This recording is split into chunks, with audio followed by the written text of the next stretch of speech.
ভালো মনের যারা মানুষ তারা আমাদের উপদেষ্টা পরিষদে রয়েছেন। এই জন্য তারা হয় সবাইকে ভালো মনে করছেন বাংলাদেশে যারা আছে, আদারওয়াইজ মনে করছেন সবাই ভালো হয়ে যাবে, কিন্তু এটা তো সম্ভব না। এই যুগের পর যুগ ধরে সবার রক্তে যে কালচারগুলো জেনেটিক্যালি একদম মডিফাইড হয়ে গিয়েছে, সেগুলোকে বের করে একটা নতুন পরিবর্তিত সিস্টেম নিয়ে আসার জন্য আমাদের যে লেভেলের স্ট্রিক্ট হওয়া প্রয়োজন, ল অ্যান্ড অর্ডারের যে এনফোর্সমেন্ট আমরা প্রত্যাশা করি, সেটা তেমন কিছু আমরা দেখতে পাচ্ছি না। আসলে সকল মন্ত্রণালয়ের মধ্যে আমরা এই বিষয়টা দেখছি।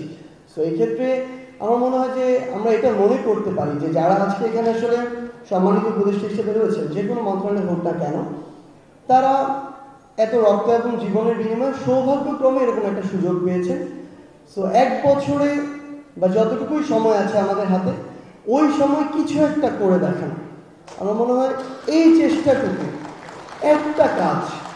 আমরা মনে করি আমাদের প্রায় 24-25 জন উপদেষ্টা একজন যদি একটা মন্ত্রণালয়ে একটা কাজ করেন যেটা ন্যাশনালি একটা পজিটিভ ইম্প্যাক্ট ক্রিয়েট করবে, এটা আমরা আমাদের সারা জীবন, আমাদেরকে যদি পরবর্তীতে এসে খুনি হাসিনা তার দোসর অন্য কোনো এজেন্ট এসে হত্যা করে ফেলে, আমাদের বিন্দু মাত্র দুঃখ হবে না। অন্তত এটুকু বলতে পারবো যে অন্তর্বর্তীকালীন সরকারের সময়ে 24 জন উপদেষ্টা 24টা সংস্কার করেছেন, যেটা পুরো বাংলাদেশের পরিবর্তনের জন্য সবচেয়ে গুরুত্বপূর্ণ ভূমিকা রেখেছিল।